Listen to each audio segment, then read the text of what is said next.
नमस्कार दोस्तों, GKS academy के डिजिटल प्लेटफॉर्म पर आप सभी दोस्तों का हार्दिक स्वागत है।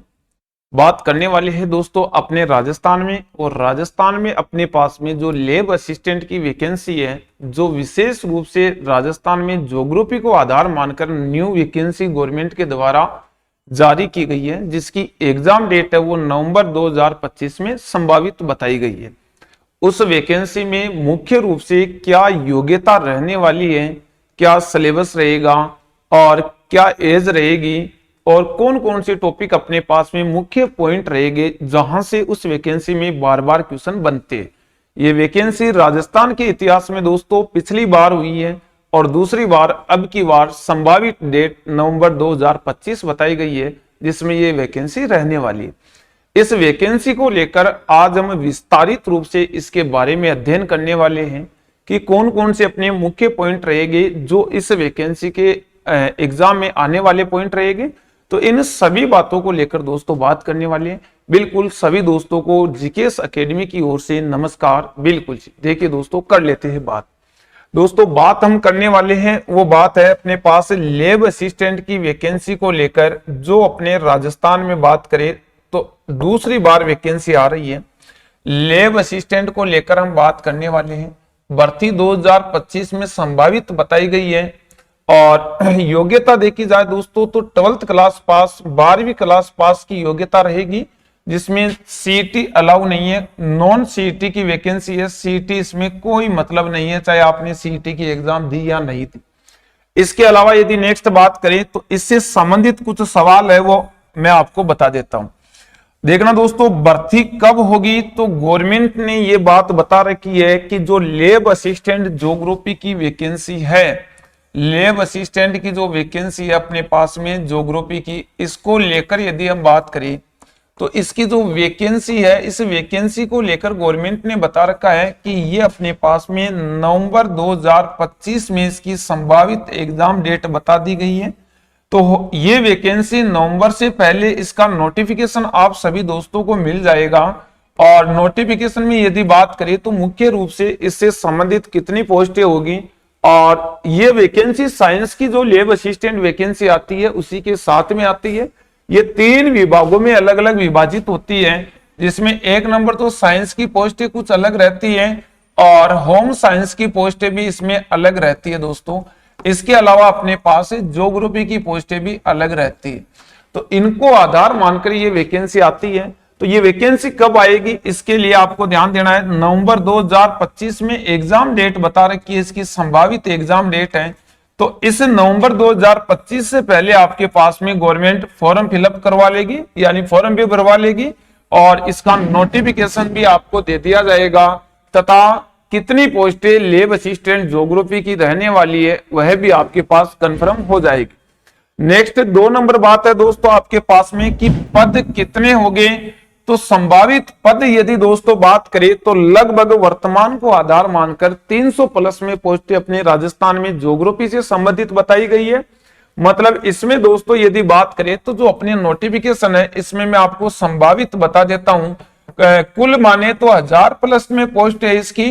यदि कुल बात करें दोस्तों तो कुल 1000 प्लस में पोस्टें हैं, और इनमें भी यदि बात करें तो अपने पास में जो ज्योग्राफी का पार्ट देखा जाए तो लगभग ऐसा मानते हैं कि 300 प्लस पोस्टें हैं। पिछली बार वैकेंसी हुई थी उसमें 118 पोस्टें थी। अब की बार क्या हुआ है दोस्तों, राजस्थान में कुछ स्कूलों में इसकी भारी डिमांड हो रही है लैब असिस्टेंट ज्योग्राफी को लेकर, तो 300 प्लस पोस्टें संभावित बताई जा रही है। इसके अलावा यदि नेक्स्ट बात करें तो परीक्षा कब होगी, तो इसकी जो एग्जाम डेट है दोस्तों वो गवर्नमेंट ने नवंबर 2025 बता रखी है, संभावित डेट है, और जहां तक हो सके कंफर्म इस समय एग्जाम करवा दी जाएगी। अभी आपके पास दोस्तों 12 महीने का समय बचा हुआ है, और आज से यदि आप इसके सिलेबस को आधार मानकर एक अच्छी रूपरेखा के अनुसार तैयारी करो तो लगभग ज्योग्राफिकल जो पॉइंट है वो संख्या में ज्यादा है। इसकी वजह से लगभग 6 महीने तो इसके सिलेबस को तैयार करने में लग जाएगा, और बाकी बचे हुए 6 महीने में आप रिवीजन करोगे, एग्जाम पर आधारित मॉडल टेस्ट पेपर सोल्व करोगे, तो इन सबको लेकर बातें हो जाएगी। नेक्स्ट बात करें दोस्तों तो इसमें योग्यता क्या रहती है, तो देखना दोस्तों सबसे अच्छा पॉइंट यही रहता है कि इसकी जो योग्यता है आपके पास में, इस योग्यता में यदि बात करें तो केवल और केवल 12th क्लास पास होगा। और 12th क्लास में आपके पास में दोस्तों ये ज्योग्राफी सब्जेक्ट होना जरूरी है। 12वीं क्लास में आपके पास ज्योग्राफी होना जरूरी है, ये दोस्तों अनिवार्य है। इसके अलावा आपको सीईटी की जरूरत नहीं है, ये बिना सीईटी की एग्जाम रहने वाली है, इसमें कोई सीईटी मान्यता नहीं रखने वाली है। केवल और केवल आपको 12th क्लास में ज्योग्राफी होना जरूरी है, ये भी आपको ध्यान दे लेना है। इसके अलावा यदि नेक्स्ट बात करें तो देखना दोस्तों आपके पास में इससे संबंधित नेक्स्ट पॉइंट है, पाठ्यक्रम क्या होगा और तैयारी कैसे करें, इसको लेकर भी बात करने वाले हैं। पहली बात तो ये ध्यान देना कि इसकी जो योग्यता है वो 12th क्लास में आपके पास ज्योग्राफी होनी चाहिए। और न्यूनतम आयु आपके पास में इसकी जो मानी गई है वो न्यूनतम आयु है दोस्तों 18 साल, मतलब 18 वर्ष जिसकी उम्र हो चुकी है वो इससे संबंधित फॉर्म भर सकता है। और इसके अलावा अब देखो इसकी रूपरेखा देखी जाए तो मैं आपको यह कह रहा हूं कि योग्यता है वो आपके पास में रहेगी 12th क्लास से पास, 12th क्लास पास। और 12th क्लास में भी क्या होना चाहिए, अनिवार्य रूप से ज्योग्राफी होना चाहिए। और यदि आयु देखी जाए दोस्तों तो आपके पास में आयु 18 वर्ष की है। और इसके अलावा यदि बात करें तो ध्यान दे लेना सबसे अच्छा पॉइंट राजस्थान में यही रहेगा कि ये नॉन सीईटी की एग्जाम है, इसमें कोई सीईटी लागू नहीं होने वाली है, इसको लेकर भी आपको ध्यान दे लेना है। बिना सीईटी की एग्जाम रहने वाली है, ये विशेष रूप से ध्यान देना। तैयारी कैसे करें इसको लेकर बात करें तो दोस्तों इसकी जो रूपरेखा है वो आपको पहले ही तैयार कर देनी है। इसके 2 पेपर हुआ करते हैं और जो इसका सेकंड पेपर आपको मैं बता रहा हूं, ये सेकंड पेपर है दोस्तों पूरा कंप्लीट ज्योग्राफी पर आधारित पेपर है। तो ज्योग्राफी को लेकर इसकी रूपरेखा तैयार करनी है। लगभग 66 पॉइंट ज्योग्राफी के इसमें बता रखे हैं, जिसमें इंडिया और वर्ल्ड ज्योग्राफी से संबंधित या मानव भूगोल या भौतिक भूगोल से संबंधित पॉइंट दे रखे हैं, जिसकी रूपरेखा तैयार करने में, अच्छे नोट्स तैयार करने में लगभग 6 महीने का समय लग जाएगा। और अब वर्तमान में इस वैकेंसी की बात करें तो इसकी जो संभावित डेट है वो नवंबर 2025 बता दी गई है। इसका मतलब अभी आज देखा जाए तो आपके पास में 12 महीने का समय बचा हुआ है। और 12 महीने में से दोस्तों 6 महीने में यदि आपने अच्छे नोट्स तैयार किए तो 6 महीने का समय आपके पास उपलब्ध रहेगा। और इस 6 महीने में आप अपना रिवीजन कर पाओगे, मॉडल टेस्ट पेपर होगा वह आप कर पाओगे।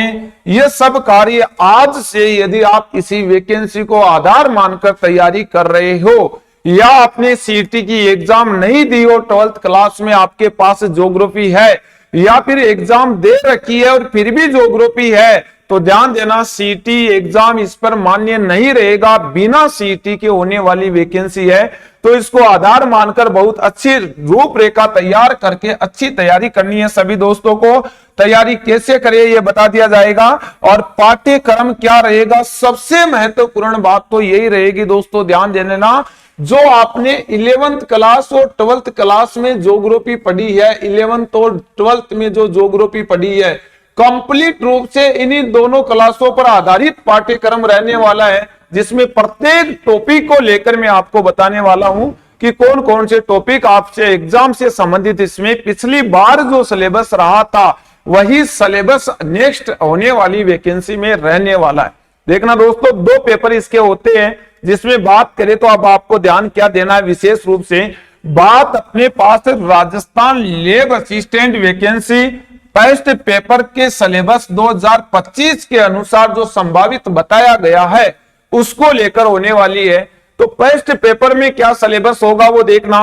1 नंबर राजस्थान का इतिहास और कला संस्कृति से संबंधित जो सामान्य ज्ञान है, इनमें कौन सा टॉपिक होगा, तो राजस्थान के इतिहास के प्रमुख स्रोत है, इनसे संबंधित बात पूछी जाएगी।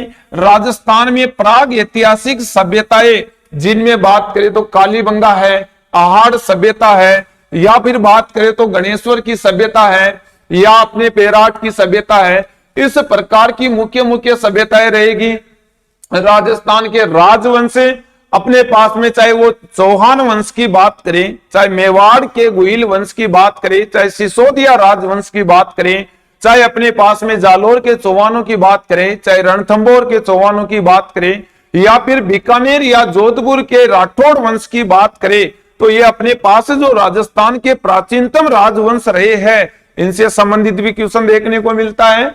इसके अलावा बात करें तो मुगल राजपूत संबंध, मतलब मुगलों का राजस्थान के राजपूतों के साथ में क्या संबंध रहा था, इनसे संबंधित बात को लेकर बात करें, या स्थापत्य कला की प्रमुख विशेषताओं को लेकर राजस्थान के किले हैं, स्मारक है या संरचनाएं हैं, राजस्थान में धार्मिक आंदोलन है, लोक देवी देवताओं से संबंधित है, राजस्थान के मेले हैं, त्योहार है, लोक संगीत है, लोक नृत्य है, वाद्य यंत्र है और आभूषण है, राजस्थानी संस्कृति है। मतलब दोस्तों ये मुख्य पॉइंट है, याद रखना। एक तो राजस्थान का इतिहास रहेगा, राजस्थान की हिस्ट्री, और प्लस में राजस्थान का कल्चर है, इससे संबंधित क्वेश्चन रहेंगे। इसके अलावा कुछ और टॉपिक हैं जो राजस्थान इतिहास और कला संस्कृति से संबंधित हैं, जिसमें राजस्थान के पर्यटक स्थल हैं, राजस्थान के प्रमुख व्यक्तित्व हैं, राजस्थान की रियासतें एवं ब्रिटिश संधियां, मतलब अंग्रेजों के साथ में जो संधियां हुई है राजस्थान की रियासतों को लेकर, उनसे संबंधित बात है।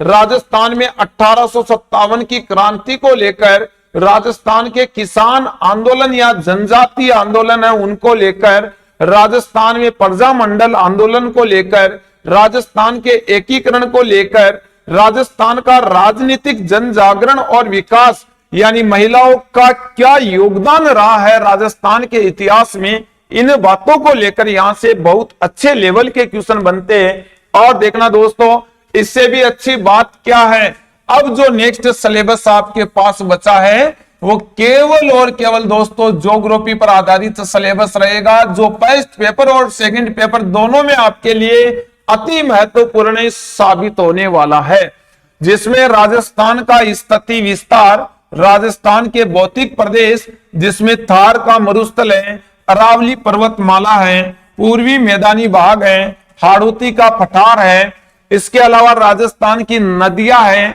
राजस्थान की जलवायु है, राजस्थान की मिट्टी है, राजस्थान में वनस्पति है, वन्य जीव अभ्यारण्य है, राजस्थान में पर्यावरण और पारिस्थितिकी से संबंधित मुद्दे हैं, राजस्थान में मरुस्थलीकरण है, इनसे संबंधित बातें अपने पास ज्योग्राफिकल रहने वाली है, जो केवल और केवल राजस्थान पर आधारित ज्योग्राफी पूछी जाएगी। इसके अलावा यदि बात करें तो फर्स्ट पेपर में राजस्थान की कृषि जलवायु प्रदेश या राजस्थान की मुख्य फसलें होगी, राजस्थान में पशु संपदा है, राजस्थान की बहुउद्देशीय परियोजनाएं हैं, सिंचाई परियोजनाएं हैं, जल संरक्षण की विधियां है, राजस्थान का परिवहन है और खनिज संपदा है। इनसे संबंधित ये मुख्य पॉइंट भी राजस्थान ज्योग्राफी से संबंधित है दोस्तों, ध्यान दे लेना। इसके अलावा यदि नेक्स्ट बात करें तो अपने पास में राजस्थान से संबंधित जो करंट जीके है और विश्व तथा भारत का सामान्य ज्ञान, ये भी आपको दोस्तों ज्योग्राफी से संबंधित ही बात रखेगा। और शैक्षणिक मनोविज्ञान है, ये अपने पास ज्योग्राफी वाले सिलेबस में नहीं रहेगा। ये मनोविज्ञान का जो टॉपिक है दोस्तों, ये साइंस से जो लैब असिस्टेंट की तैयारी कर रहा है उस स्टूडेंट को ध्यान देना है, ये मनोविज्ञान ज्योग्राफी में नहीं आने वाला है, तो ये पॉइंट आपके पास ज्योग्राफी में नहीं रहेगा। मेरा मतलब दोस्त फर्स्ट पेपर में तैयारी किसकी करनी है, तो एक तो राजस्थान हिस्ट्री के बारे में पढ़ना है, राजस्थान कल्चर के बारे में पढ़ना है, राजस्थान ज्योग्राफी पढ़नी है, राजस्थान में करंट अफेयर्स पढ़ना है। याद रखना ये आपका फर्स्ट पेपर होगा, जिसमें ये पूरी की पूरी बातें किसके संदर्भ में पूछ रहा है दोस्तें, राजस्थान के संदर्भ में पूछेगा। ये केवल और केवल फर्स्ट पेपर का सिलेबस आपका, ये बात आपको ध्यान देना। इस फर्स्ट पेपर में भी आपके पास में ज्योग्राफी है दोस्ती, इसके अलावा सेकंड पेपर तो पूरा ही ज्योग्राफी पर आधारित है आपके पास में, तो ये पहला पेपर तो आपको ध्यान देना ही है।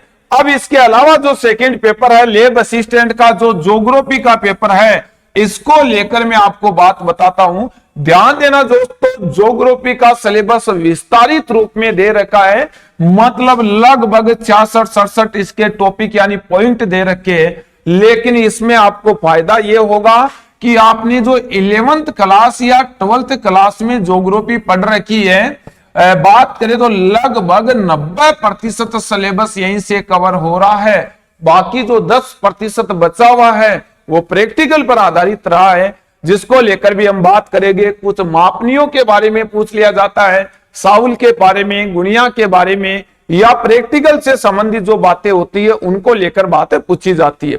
इसमें अपने पास में 11th और 12th क्लास की, चाहे आपके पास में मानव भूगोल है या बात करें दोस्त भौतिक भूगोल है, इनको लेकर यह बात आपके पास में पूछी जाती है। तो ये 11th और 12th क्लास की जो बुक है वो इसके लिए रामबाण विधि है, और व्यवस्थित क्रम में इससे संबंधित जो अपने पास में जीकेएस एकेडमी है, यहां पर दोस्तों व्यवस्थित बैच इसका प्रारंभ कर दिया गया है। तो कोई भी स्टूडेंट इच्छुक है, यदि मान लो कि उसके 12th क्लास में ज्योग्राफी रही है और वो यदि इच्छुक है लैब असिस्टेंट की तैयारी करने का, तो आज देरी न करके रूपरेखा अपनी तैयार करके ज्वाइन कीजिए। 6 महीने सिलेबस पूरा होने में लगेगा। 6 महीने में मॉडल टेस्ट पेपर या बात करें तो इस पर आधारित रिवीजन क्लासें रहेगी। तो ये आपके पास में 12 महीने की समयावधि रहेगी, जो आज आप यदि ज्वाइन कर रहे हो तो व्यवस्थित क्रम में मान लीजिए ये 12th क्लास वाली जो ज्योग्राफी की लैब असिस्टेंट की पोस्ट है, एक पोस्ट आपके नाम कर दी जाएगी। बहुत अच्छे लेवल में व्यवस्थित क्रम में ज्योग्राफी आपको बताई जाएगी, और व्यवस्थित क्रम में टेस्टों की श्रृंखला रहेगी, टॉपिक वाइज रहेगी, पूरे सिलेबस पर आधारित रहेगी, और टेस्ट उसी रूपरेखा के द्वारा जीकेएस एकेडमी में लिया जाएगा जो आपका मेन एग्जाम में लिया जाता है। ओमार सीट पर आधारित और कंप्यूटर के द्वारा वही ओमार सीट जांच की जाएगी जैसे मेन एग्जाम में की जाती है। तो पीछे जितनी भी प्रकार की जो समस्याएं, जो गलतियां स्टूडेंट करता है बार बार, उन सभी प्रकार की गलतियों से उसको बार बार अवगत करवाकर वह गलतियां दूर करवा दी जाएगी, और मेन एग्जाम तक बहुत ही अच्छी नींव मजबूत कर दी जाएगी, ताकि स्टूडेंट इस एग्जाम में अपनी एक पोस्ट निश्चित कर पाए। तो यदि आप मान लो कोई भी स्टूडेंट, आपका छोटा बड़ा भाई बहन या कोई भी मान लो जानकार तैयारी करने का इच्छुक है, जिनके 12th क्लास में ज्योग्राफी रही है, तो 12 महीने का इसका जो फाउंडेशन बेस है, इसमें दोस्तों आप ज्वाइन कीजिए, और रेगुलर 12 महीने तक केवल और केवल ज्योग्राफी का जो लैब असिस्टेंट का बेस है, ज्योग्राफी को आधार मानकर रोज 4 क्लासें आपको सब्जेक्टिव मिलेगी जो सेकंड पेपर पर आधारित होगी। यहां से 12 महीने में बहुत अच्छे लेवल की, बहुत ही शानदार तैयारी करवा दी जाएगी। अब सेकंड पेपर में दोस्तों इससे संबंधित कौन से टॉपिक रहने वाले हैं, जिनसे संबंधित एग्जाम में क्वेश्चन पूछे जाएंगे या पीछे की एग्जाम में क्वेश्चन पूछे गए लैब असिस्टेंट में, उनको लेकर हम बात करेंगे। तो देखना दोस्तों, सेकंड पेपर में बात करें तो भूगोल एवं समकालीन विषय के रूप में भूगोल शाखाओं को लेकर भौतिक भूगोल का महत्व क्या है, इसको लेकर बात करेंगे। भौतिक भूगोल की बात करें तो पर्वत, पठार, पहाड़ या इनसे संबंधित जो भौतिक रूप रहा है अपनी ज्योग्राफी का, इनसे संबंधित बातें इसमें पूछी जाएगी, इसको लेकर भी बात बताई जाएगी। पृथ्वी की उत्पत्ति या विकास को लेकर क्या प्रोसेसिंग रही है, क्या प्रतिक्रिया रही है, पूरी बातें आपको यहाँ पर कंप्लीट रूप से व्यवस्थित क्रम से बताई जाएगी। पृथ्वी की आंतरिक संरचना, जिसमें पृथ्वी की 3 परतें आपको पढ़ने को मिलती है, सियाल, सीमा, नीफे, या फिर बात करें तो करोड़, मेंटल और कोर के बारे में, ये सभी प्रकार का वर्गीकरण है दोस्तों, व्यवस्थित क्रम में आपको एक अच्छे लेवल में तैयार करवाया जाएगा। महासागर और महाद्वीप, जिसमें 4 महासागर हैं, प्रशांत महासागर, अटलांटिक महासागर, हिंद महासागर और आर्कटिक महासागर, तथा 7 महाद्वीप हैं। एशिया महाद्वीप है, अफ्रीका महाद्वीप है, यूरोप महाद्वीप है, उत्तरी अमेरिका है, दक्षिणी अमेरिका है, अंटार्कटिका है, ऑस्ट्रेलिया महाद्वीप है। इन 7 महाद्वीपों को लेकर विस्तारित रूप से व्याख्यात्मक अध्ययन करवाया जाएगा। सेल और उसकी प्रकार और उसकी विशेषताएं, अलग अलग सेलों के क्या कौन कौन से प्रकार हैं, क्या क्या उनकी विशेषताएं हैं, बिल्कुल अध्ययन करवाया जाएगा। भू आकृतिक प्रदेश, जिसमें बात करें तो मैदान, पठार, पहाड़, पहाड़ी, इन सबकी विशेषताओं को लेकर बातें की जाएगी। स्थल रूप और उनका विकास, किस प्रकार से पृथ्वी का विकास हुआ है आज तक, जो निर्माण की प्रतिक्रिया रही है अलग अलग समय अवधि में, टोटल बातें की जाएगी। वायुमंडल की संगठन और संरचना मुख्य रूप से 5 परत है, शोभ मंडल, समता मंडल, मध्य मंडल, आयन मंडल और बहिर्मंडल। इसके अलावा इस संगठन में कौन कौन सी गैसों का योगदान है, जिसमें ऑक्सीजन है, नाइट्रोजन है, CO2 है, ऑर्गन है, नियोन है, क्रिप्टॉन है। इस प्रकार की गैसों का क्या योगदान रहता है, कौन सी गैस का क्या कार्य रहता है, इन सभी बातों को लेकर बात की जाएगी। इसके अलावा यदि नेक्स्ट बात करें तो सूर्य ताप, उष्मा संतुलन और तापमान, सूर्य की किरणों के द्वारा पृथ्वी पर जो ताप पहुंचता है, मतलब कितना प्रतिशत पृथ्वी तक आता है, और सौर किरणों के द्वारा जो ताप आता है उस ताप को पृथ्वी पार्थिव किरणों के रूप में कितने प्रतिशत तक भेजती है, वायुमंडल कितना ताप रोकने का कार्य करता है, इनकी जो जितनी भी उष्मा बजट से संबंधित बातें होगी सभी को लेकर, सूर्य ताप को लेकर आपको बात बताई जाएगी। वायु दाब, वायुमंडलीय संरचना, वायु दाब में वायुमंडलीय जो परतें हैं 7 मुख्य रूप से 2 प्रकार की परतें हैं और 2 प्रकार का वायुमंडल है। जैसे बात करें मुख्य रूप से तापमान पर आधारित है, उनको लेकर बात करी जाएगी। वायुमंडल की कौन कौन सी परतें रही है उनको लेकर बात की जाएगी। इसके अलावा वायुमंडल में कौन कौन सी पवनें रही है, वायुमंडलीय दाब में पवनों का बहुत अच्छा योगदान रहता है, जिसमें व्यापारिक पवन है, पछुआ पवन है, ध्रुवीय पवन है, इन सभी को लेकर अलग अलग विशेषताएं बताई जाएगी। आपको देखना विश्व की जलवायु और जलवायु वर्गीकरण है, उसमें भी आपके कोपेन जी का नाम दिया गया है। जर्मनी का निवासी व्लादिमीर कोपेन नाम का एक वैज्ञानिक हुआ करता था, जो भूगोल वेता था, जिसने पूरे विश्व की जलवायु में योगदान दिया, भारत की जलवायु में योगदान दिया और राजस्थान की जलवायु में भी योगदान दिया है। तो कोपेन के द्वारा बताई गई जलवायु, और वो भी विश्व स्तर पर दोस्तों हम लोग अध्ययन करेंगे। इसके अलावा हरित ग्रह प्रभाव, हरित ग्रह प्रभाव में CO2 गैस को लेकर, या फिर बात करें मुख्य रूप से तो अपने पास हरित ग्रह प्रभाव किस प्रकार से लाभदायक है या हानिकारक है, इन सभी प्रकारों को लेकर हम इनसे संबंधित भी बात करेंगे। इसके अलावा भूमंडलीकरण, उष्मन और जलवायु परिवर्तन, कारण क्या है जलवायु परिवर्तन का, कौन से कारक योगदान देते हैं इसमें, जलवायु को किस प्रकार से प्रभावित किया जाता है और कहां की जलवायु की क्या विशेषताएं रहती है, इन सभी बातों को लेकर बात की जाएगी। जलीय चक्कर और अंतर समुद्री उचावच, समुद्र के आंतरिक भाग में दोस्तों, जैसे समुद्र यदि बात करें तो स्थल के ऊपरी भाग पर जैसे बात करें मैदान, पर्वत, पहाड़, पहाड़ियां, पठार बने हुए नजर आते हैं, उसी प्रकार से समुद्र के आंतरिक भाग में भी अनेक स्थलाकृतियां होती है। कभी सुना होगा महाद्वीपीय मगन तट, महासागरीय ढाल या गुयाट या कटक या गरत, ये महासागरों के आंतरिक भाग में बनी हुई आकृतियां होती है, जिनको लेकर भी बहुत अच्छे लेवल में अध्ययन करवाया जाएगा। नेक्स्ट तापमान और लवणता का विवरण, महासागरीय तरंगे, ज्वार भाटा और धाराएं। मतलब दोस्तों बात करें तो तापमान की अधिकता के कारण महासागर की पवनों में, सागरीय धाराओं में क्या प्रभाव पड़ता है, लवणता की अधिकता के कारण क्या प्रभाव पड़ता है। ज्वार भाटा को लेकर बात करेंगे, ज्वार भाटा क्यों आता है या ज्वार भाटा का क्या कारण है, या ज्वार भाटा कितने प्रकार का होता है, या महासागरीय धाराओं को लेकर बात करेंगे, इनको किसके द्वारा प्रभावित किया जाता है, या महासागरीय धारा कौन कौन से महासागर में कौन कौन सी धाराएं हैं, कौन सी ठंडी महासागर की धारा है और कौन सी गर्म महासागर की धारा है, इसको लेकर भी विस्तारित रूप से अध्ययन किया जाएगा।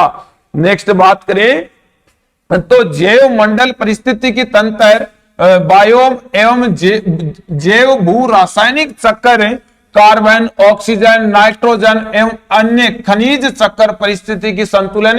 मतलब दोस्तों अपने जीवन यापन में इन गैसों का क्या योगदान रहा है, ये गैस किस लिए लाभदायक है या किस लिए हानिकारक है, इन सभी बातों को लेकर जो जैव चक्र रहा है अपने पास में पूरा, इसे पूरे जैव चक्र और परिस्थिति की चक्कर को लेकर भी हमारे पास में बातें की जाएगी। इसके अलावा जैव विविधता और संरक्षण, जैव विविधता को लेकर कैसे इसका संरक्षण किया जा सके, कैसे बचाव किया जा सके इसका, इन सभी बातों को लेकर बात की जाएगी।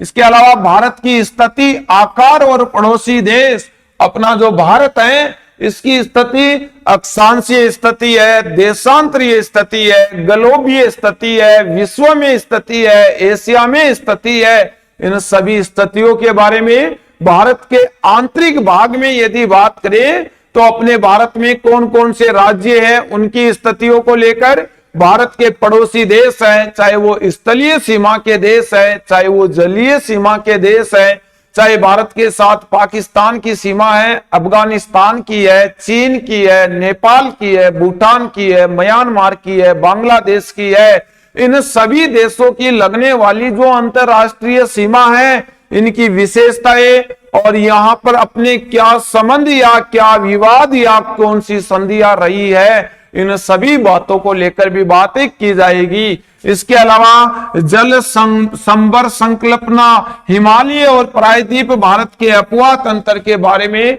हिमालय पर्वतमाला का भारत में कितने भागों में किस प्रकार से योगदान रहा है या कैसे वर्गीकरण किया गया है, जिसमें ट्रांस हिमालय, महान हिमालय, मध्य हिमालय और लघु हिमालय यानी शिवालिक हिमालय को लेकर बात होगी। इसके अलावा बात करें तो पंजाब या कश्मीर का हिमालय, या बात करें तो कुमायूं हिमालय, असम हिमालय, नेपाल हिमालय, इनको लेकर भी बात करेंगे। या प्रायद्वीपीय भारत में कौन कौन से पठार रहे हैं या कौन सी पहाड़ियां रही है, जैसे प्रायद्वीप में दक्कन का पठार है, जैसे दंडकारण्य का पठार है, तेलंगाना का पठार है, छोटा नागपुर का पठार है, कार्बी ओंगलोंग का पठार है, मालवा का पठार है, बस्तर का पठार है। इन सभी पठारों को लेकर तथा प्रायद्वीप में जैसे अरावली का भाग है, विंध्याचल का भाग है, सतपुड़ा की पहाड़ियां है, सह्याद्री की पहाड़ियां है, अनामलाई की पहाड़ियां है, नीलगिरी की पहाड़ियां है, कार्डेमम की पहाड़ियां है, पालनी की पहाड़ियां है, सेवराई की पहाड़ियां है, जावेदी की पहाड़ियां है, पालकोंडा की पहाड़ियां है, वेलिकोंडा की पहाड़ियां है, अनामलाई की पहाड़ियां है, महेंद्रगिरी की पहाड़ियां है, गारो राजमहल की पहाड़ियां है, गारो काशी जयंतिया की पहाड़ियां है। इन सभी पहाड़ियों को लेकर प्रायद्वीप में बात की जाएगी। भारत में अपवाह तंत्र में बात करें तो भारत में हिमालय की नदियों का अलग वर्गीकरण करके पढ़ेंगे और प्रायद्वीप की नदियों का अलग वर्गीकरण करके, जैसे सिंधु नदी का भाग है, गंगा नदी का भाग है, ब्रह्मपुत्र नदी का भाग है, ये हिमालय नदी तंत्र में पढ़ा जाएगा। प्रायद्वीप में गोदावरी नदी है, कावेरी नदी है, कृष्णा नदी है, महानदी है, दामोदर नदी है, ताप्ती नदी है, नर्मदा नदी है। इन सभी नदियों को लेकर बात की जाएगी। इसके अलावा मानसून जलवायु प्रभावित करने वाले कारक, क्रिया, विधि, आरंभ, विच्छेद एवं निवर्तन, ऋतु, लय, वर्षा, वितरण और परिवर्तितता, जलवायु के प्रकार, कोपेन, मानसून और भारत की आर्थिक जीवन व्यवस्था को लेकर भी बात की जाएगी। भारतीय जलवायु को किस प्रकार से भारत में जलवायु रही है, कौन सी जलवायु है, भारत में दक्षिणी पश्चिमी मानसून का क्या योगदान रहता है, कहां बारिश करता है, उत्तरी पूर्वी मानसून का क्या योगदान है, कहां बारिश करता है, या माउंट की वर्षा, यदि बात करें पश्चिमी विक्षोभ से होने वाली शीतकालीन बारिश है, उनको लेकर भी बात की जाएगी। भारत की जलवायु को कोपेन जी ने कितने भागों में वर्गीकृत किया और कौन कौन से भाग के कौन कौन से संकेत बताए, उन सभी को लेकर बात की जाएगी। भारत की जलवायु को लेकर भारत में औसत वार्षिक वर्षा, सर्वाधिक वर्षा, न्यूनतम वर्षा, पूरे भारतीय जलवायु कंटेंट को लेकर बात की जाएगी। पूरी बात भारत की जलवायु को लेकर बताई जाएगी। इसके अलावा वन प्रकार और वितरण, बात करें वनस्पति को लेकर तो कितने भागों में वर्गीकरण किया गया है, कौन कौन सी वनस्पति है, जलवायु के आधार पर वनस्पति का वर्गीकरण है, या बात करें संवैधानिक या प्रशासनिक आधार पर या भौगोलिक आधार पर जो वर्गीकरण है, इन सभी को लेकर, जिसमें उष्ण कटिबंधीय वन है, उपोष्ण कटिबंधीय वन है, या मानसूनी वन है, या पतझड़ी वन है, इन सभी वनों को लेकर भी बात होगी अपने पास में। और इसके अलावा आरक्षित वन है, संरक्षित वन है, अवर्गीकृत वन है, इनको लेकर, या राजकीय वन है, निजी वन है, या सार्वजनिक वन है, मतलब अपने पास में बात करें तो कोई संस्था के अंतर्गत आने वाले वन है, इन सभी वनस्पतियों के भागों को लेकर भी बात की जाएगी। इसके अलावा मृदा वर्गीकरण को लेकर, और इसके अलावा वितरण, अवकर्षण एवं संरक्षण है। मिट्टी देखी जाएगी कितने प्रकार की है और किस प्रकार की मिट्टी का कैसे निर्माण होता है, किस मिट्टी में किसकी अधिकता है या किसकी कमी है, या उस मिट्टी का भाग कहाँ देखने को मिलता है, या उस मिट्टी में कौन सी फसलें ज्यादा होती है, या उस मिट्टी के योगदान का मुख्य कारण क्या रहा है, या कौन से खनिज पदार्थों की उसमें अधिकता है, या जैसे बात करें नाइट्रोजन है, फास्फोरस है, पोटास है, कार्बनिक तत्व है, या हुमस है, इनकी कौन सी मिट्टी में अधिकता होती है और कौन सी मिट्टी में कमी होती है, कौन सी मिट्टी सर्वाधिक उपजाऊ होती है। मिट्टी के वैज्ञानिक नामों को लेकर भी बात की जाएगी, जिसमें एंटीसोल मिट्टी है, एरिडोसोल मिट्टी है, इंसेप्टिसोल मिट्टी है, एल्पिसोल मिट्टी है, वर्टिसोल मिट्टी है, और ये मिट्टियां पाई कहां जाती है और कैसे इनका निर्माण होता है, इन सभी बातों को लेकर तथा मिट्टी के बचाव के लिए अपरदन से संबंधित जो नुकसान होता है, जिसमें चाहे जलीय अपरदन है, चाहे बर्फ के द्वारा होने वाला चादरी अपरदन है, जल के द्वारा होने वाला अवनालिका अपरदन है, हवा के द्वारा होने वाला प्रति अपरदन है, इन सभी प्रकार के अपरदनों को लेकर भी बात की जाएगी, तथा मिट्टी के बचाव के लिए, संरक्षण के लिए क्या किया जाना चाहिए, इन सभी बातों को लेकर भी बात की जाएगी। किस प्रकार से अपरदन की समस्याओं का समाधान होता है, कौन से अपरदन से कौन सा क्षेत्र पीड़ित मतलब प्रभावित है, किस भाग में किस प्रकार की फसलें ज्यादा होती है, इन सभी बातों को मृदा को आधार मानकर बातें की जाएगी।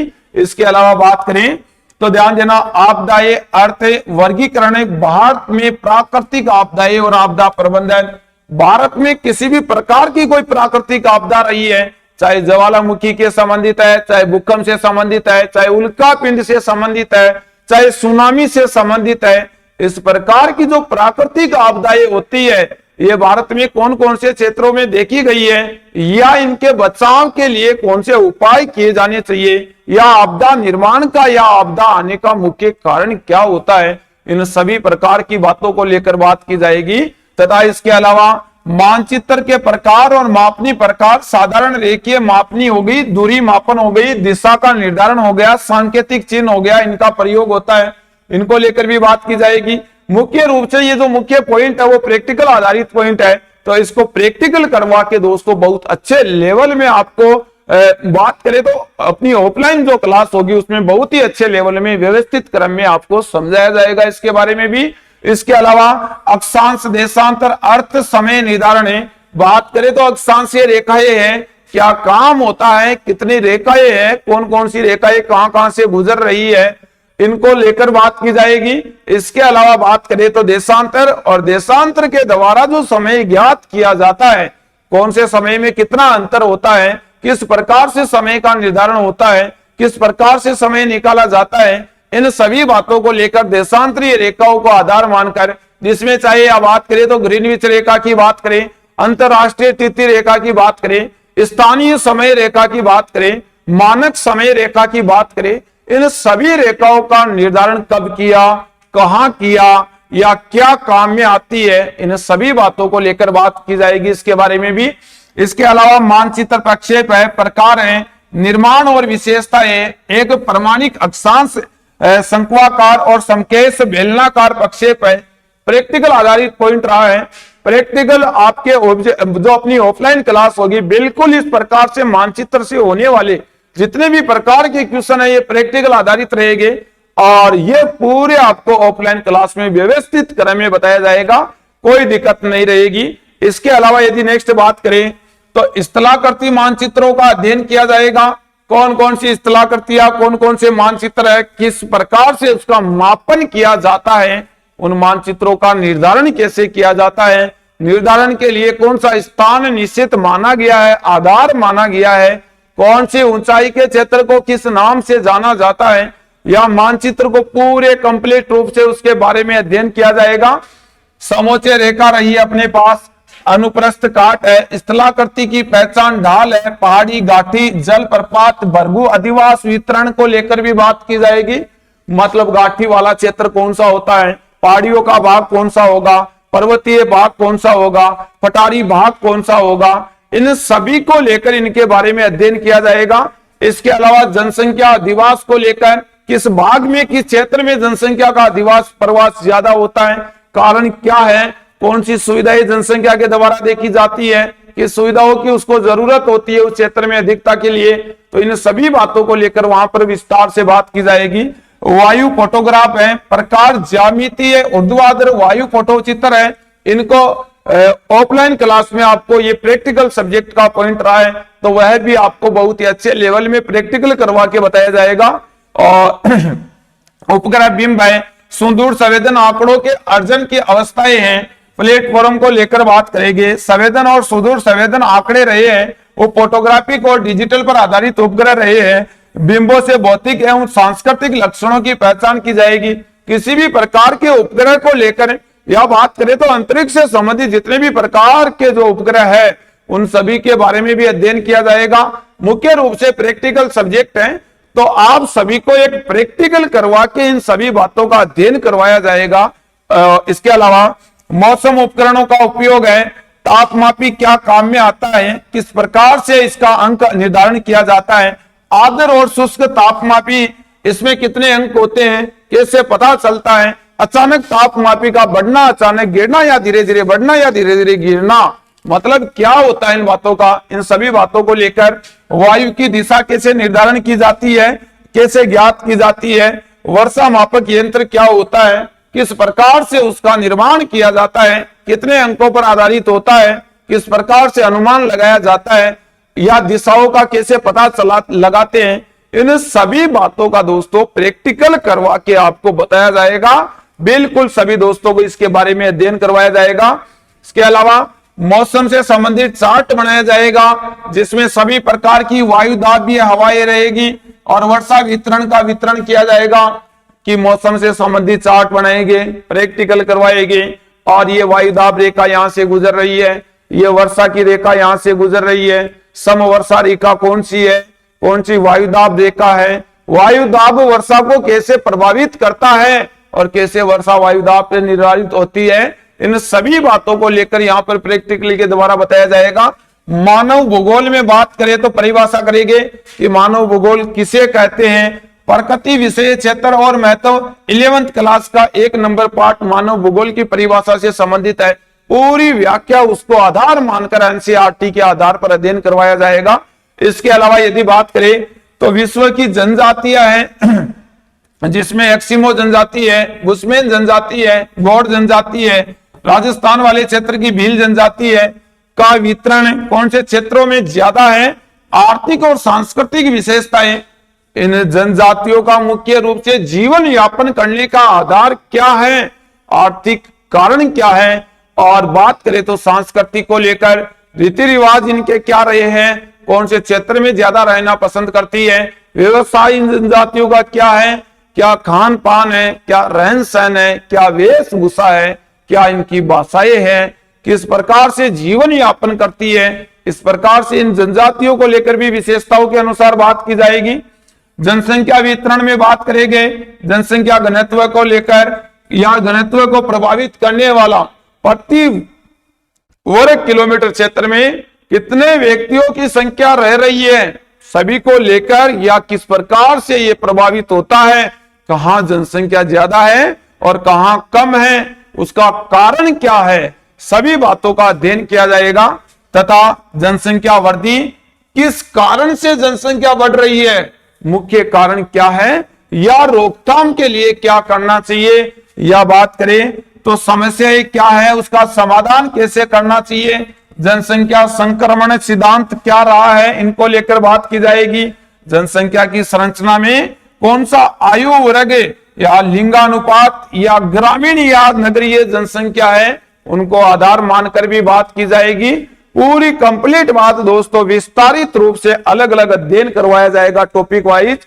और इसके अलावा प्रवास, संकल्पना, प्रकार, पक्ष और समस्याएं। कौन से व्यक्ति किस क्षेत्र में ज्यादा रहना पसंद करता है, क्या उनकी संकल्पना रही है, अधिवास किस प्रकार से होता है उनका, इन सभी बातों को लेकर।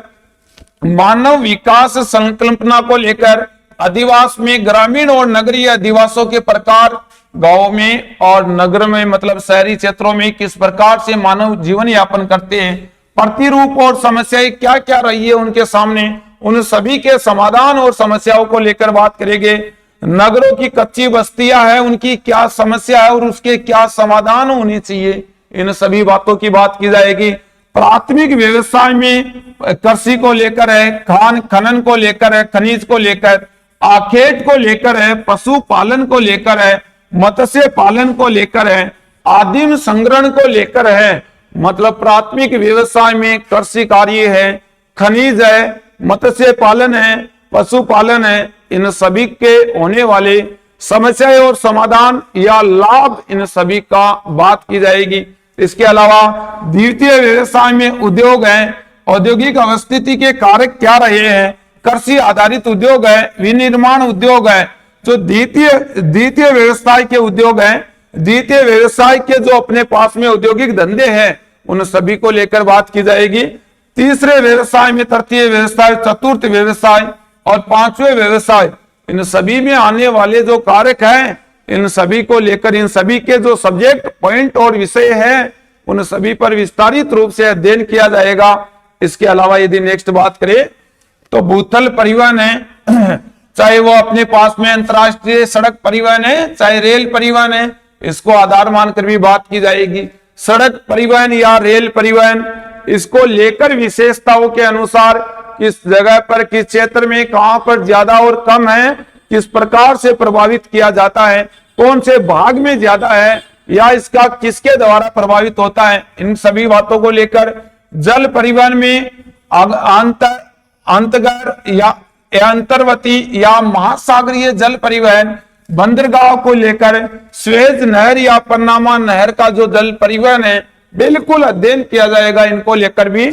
और इसके अलावा महासागरीय जल परिवहन अपने पास में बात की जाएगी कि किस महासागर में जल परिवहन सर्वाधिक हो रहा है और परिवहन में कौन से पदार्थों का परिवहन सर्वाधिक किया जा रहा है, कारण क्या है, इन सभी बातों को।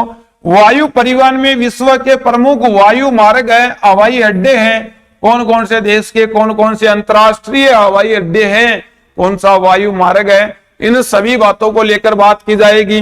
अंतरराष्ट्रीय व्यापार और भारत की भूमिका क्या रही है दूसरे देशों के साथ में, पड़ोसी देशों के साथ में, अंतरराष्ट्रीय स्तर पर भारत के कौन से सामान का व्यापार आयात निर्यात हो रहा है और उसमें भारत की योगदान और भूमिका क्या रही है, एक एक बात पर विशेष रूप से चर्चा की जाएगी।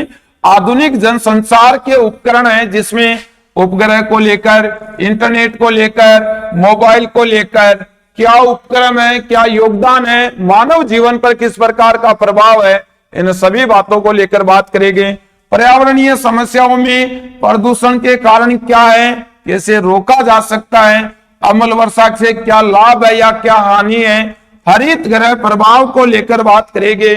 ओजोन परत से होने वाले जितने भी प्रकार के लाभ हैं और ओजोन परत को नुकसान पहुंचाने वाले CFC है, ओजोन छिद्र के बारे में। ओजोन परत समताप मंडल में स्थित है, 15 से 35 किलोमीटर मोटी परत है। इन सभी बातों को लेकर एक एक बात को विस्तारित रूप से मैप के साथ अध्ययन किया जाएगा। इसके अलावा यदि बात करें तो नेक्स्ट पॉइंट है वैश्विक पर्यावरणीय समस्या, पूरे विश्व स्तर पर कौन सी पर्यावरणीय समस्याएं रही है और उनके समाधान के लिए क्या करना चाहिए, उसके लिए कहां कहां कौन कौन से समझौते हुए। क्योटो प्रोटोकॉल का नाम सुना होगा, क्योटो प्रोटोकॉल का, ये समझौते वैश्विक पर्यावरणीय समस्याओं के समाधान के लिए किए गए समझौते रहे हैं। तो इन सभी बातों को लेकर बात की जाएगी। संसाधनों में संकल्पना, वर्गीकरण है, संरक्षण है, पोषणीय विकास, इन सभी बातों को किस प्रकार से ये पोषणीय विकास प्रभावित होता है या संरक्षण कैसे किया जा सकता है। अजैविक संसाधन में भूजल, भूमि में जल है, खनिजों में बात करें तो लोहा है, तांबा है, एल्यूमिनियम है और अभ्रक है, इन खनिजों का क्या योगदान या कहां पर ज्यादा है या कहां पर कम है, कहां आयात होता है या कहां निर्यात होता है, या किस प्रकार से इसका योगदान माना जाता है।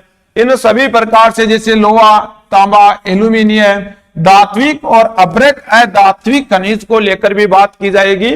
ऊर्जा संसाधन में परंपरागत में चाहे कोयला है, पेट्रोल है, जल विद्युत है, मतलब बात करें तो ईंधन ऊर्जा, और गैर परंपरागत में बात करें तो आणविक ऊर्जा है, जैविक ऊर्जा है, पवन ऊर्जा है या सौर ऊर्जा है, किस प्रकार से प्राप्त किया जाता है और कहां पर सर्वाधिक प्राप्त होता है, और मानव जीवन में इनका क्या योगदान रहा है, या निर्यात आयात को लेकर वैश्विक स्तर पर इनकी बातें होगी। इसके अलावा कृषि के प्रकार हैं, जिसमें निर्वन और व्यापारी कृषि है, चाहे वो आर्द्र और शुष्क गहन वाले क्षेत्र में की जाती है, या जैविक उद्यानिकी है, कृषि को लेकर बात की जाएगी। फसलों को लेकर बात की जाएगी, वर्गीकरण किया जाएगा, फसलों में होने वाले रोग को लेकर बात की जाएगी, इनमें होने वाले तापमान या वर्षा की मात्रा को बात की जाएगी, कौन सी फसल के लिए कौन सी मिट्टी की जरूरत होती है, इन सभी बातों को लेकर यहाँ पर विशेष रूप से चर्चा की जाएगी। फसलों में चाहे वो गेहूं है, चावल है, कपास है, गन्ना है, चाय है, इनका वितरण और उत्पादन देखा जाएगा, वर्गीकरण इनका देखा जाएगा, कौन से क्षेत्र में ज्यादा है और कहां पर कम है, इन सभी बातों को लेकर इनसे संबंधित बात की जाएगी। इसके अलावा बात करें तो भारत में औद्योगिक विकास को लेकर जिसमें बात करें तो लौह इस्पात उद्योग है, एल्यूमिनियम उद्योग है, सीमेंट उद्योग है, सूती वस्त्र उद्योग है, चीनी उद्योग है और इंजीनियरिंग उद्योग है। भारत में इन उद्योगों का आधार क्या है, कहां से कौन सा पदार्थ ज्यादातर प्राप्त होता है और उससे संबंधित उद्योग किस जगह पर स्थापित किया गया है और उस उद्योग का मुख्य योगदान क्या है, भारत की अर्थव्यवस्था में किस प्रकार से अपना योगदान निभा रहा है वो, इन सभी बातों को लेकर बात की जाएगी। क्षेत्रीय नियोजन में प्रादेशिक असंतुलन और मरु विकास कार्यक्रम, मरुस्थल को रोकथाम के लिए प्रारंभ किए गए कार्यक्रम, मरु विकास कार्यक्रम या समन्वित व्यर्थ भूमि कार्यक्रम, इस प्रकार के जो कार्यक्रम है जिसमें काजरी है, आफरी है, इस प्रकार के कार्यक्रम मरुस्थल के रोकथाम के लिए प्रारंभ हुए हैं। उन सभी बातों को लेकर जनजातीय विकास के लिए जो जनजाति क्षेत्र है उसके विकास के लिए कौन कौन से कार्यक्रम प्रारंभ हुए हैं या किस प्रकार से उसका विकास किया जा सकता है, इन सभी बातों पर अध्ययन किया जाएगा। इसके अलावा विकास और नियोजन में गरीबी उन्मूलन है, रोजगार से संबंधित क्या क्या कार्यक्रम चलाए गए हैं, जैसे नरेगा है, उसकी क्या भूमिका और कौन से प्रभाव रहे हैं, इन सभी बातों को लेकर बात होगी। पोषणीय विकास में परंपरागत और आधुनिक दृष्टिकोण के अनुसार किस प्रकार से कुपोषण के शिकारियों को कम किया जा सकता है, किस प्रकार से पोषण की उच्च व्यवस्था को निभाया जा सकता है, उन सभी प्रकार की बातों को। ग्रामीणीय विकास में डेयरी उद्योग या कुटीर उद्योग है, लघु उद्योग है, डेयरी को कैसे बढ़ावा दिया जाए, लघु उद्योग को कैसे बढ़ावा दिया जाए ताकि ग्रामीणीय विकास भी हो पाए, ग्रामीण क्षेत्र भी अपना विकास कर पाए, उन सभी बातों को लेकर। प्रमुख उद्योगों में सूती वस्त्र उद्योग है, सीमेंट उद्योग है, चीनी उद्योग है, वनस्पति घी उद्योग है, बायोडीजल उद्योग है, जो मुख्य मुख्य उद्योग है जो अपनी अर्थव्यवस्था की आधारशिला बने हुए हैं, उन सभी प्रकार के उद्योगों की भी बात की जाएगी। इसके अलावा यदि नेक्स्ट बात करें, खनिज में संगमरमर है, तांबा है, सीसा जस्ता है, चांदी है, टंगस्टन है, जिप्सम है, पेट्रोलियम है, इन सभी प्रकार के खनिजों की कहां से प्राप्ति की जाती है, किस प्रकार से अर्थव्यवस्था में इन खनिजों का योगदान है, कौन सी खान या कौन सा राज्य अग्रणी रहा है इनके द्वारा, इन सभी बातों को लेकर। प्रमुख सिंचाई परियोजनाओं में चंबल नदी घाटी परियोजना है, इंदिरा गांधी नहर परियोजना है, माही परियोजना है, राजस्थान के संबंध में इन सभी को लेकर बात की जाएगी। मानचित्र वाले भाग में इसका अर्थ क्या होता है, मानचित्र का महत्व क्या है, वर्गीकरण कैसे किया जाता है, मानचित्रांकन कैसे किया जाता है, अर्थमेटिक बातों को लेकर यहाँ पर बातें होगी। और मानचित्र से संबंधित जो बिंदु है, वर्णमात्री है, समरेखा मानचित्र है, इन सभी प्रकार के मानचित्रों में इनका क्या मुख्य योगदान रहा है, इन मानचित्रों को किस प्रकार से देखा जाता है, कैसे इनका आकलन किया जाता है, कैसे इनका विवरण देखा जाता है, बातों को समझा जाएगा। प्रैक्टिकल रूप से एक एक बात ऑफलाइन क्लास में मेरे दोस्तों आपको बताया जाएगी। इसके अलावा आंकड़ों का निरूपण है, आरेखों की रचना है, दंड रेखा है, चक्कर आरेख है, प्रवाह आरेख है, इन सभी का निर्धारण कैसे किया जाता है, किस प्रकार से इनका निर्धारण हुआ है, इनके निर्धारण को लेकर, इनके विवरण को लेकर सभी प्रकार से अध्ययन किया जाएगा। भौगोलिक सूचना और तंत्र में उसका परिचय और अनुप्रयोग, किस प्रकार से भौगोलिक सूचनाओं के बारे में पता लगाया जाता है, क्या उनका अनुभव होता है, इन सभी बातों की दोस्तों ऑफलाइन क्लास में जितने भी टॉपिक मैंने आपको बताए ज्योग्राफी से संबंधित, कुल मिलाकर 6 महीने की समयावधि का सिलेबस रहेगा आपका। तो यदि कोई भी स्टूडेंट या आपके साथीगण जिनके 12th क्लास में ज्योग्राफी रही है, देरी न करे, जल्दी से बैच ज्वाइन कीजिए। 6 महीने तक आपका ये पूरा सिलेबस करवाया जाएगा और अपनी विशेषताओं के अनुसार जीकेएस एकेडमी के द्वारा प्रत्येक टॉपिक के बाद में टॉपिक वाइज उसका टेस्ट लिया जाएगा मेरे दोस्ते। और जो टेस्ट होगा वो ओमार शीट पर आधारित होगा, जिसकी जांच कंप्यूटर के द्वारा की जाएगी। और जो टेस्ट है मुख्य एग्जाम में 1/3 नेगेटिव मार्किंग का भाग रहेगा। यही नेगेटिव मार्किंग आपके इसी टेस्ट पेपर में देखने को मिलेगी। प्रत्येक पेपर दोस्तों कहीं से कॉपी नहीं की जाएगी, प्रत्येक पेपर आपके सब्जेक्टिव टीचर के द्वारा तैयार किया जाएगा। और अच्छे लेवल का एग्जाम को आधार मानकर, वर्तमान करंट को आधार मानकर और वर्तमान में पूछे जाने वाले पॉइंटों को आधार मानकर पेपर तैयार किया जाएगा। तो सभी दोस्तों को याद रखना है, जिसके 12th क्लास में ज्योग्राफी सब्जेक्ट रहा है, सीईटी की कोई जरूरत नहीं है, 12th में ज्योग्राफी की आवश्यकता है। ये अनिवार्य है मेरे दोस्त 12th में ज्योग्राफी होना।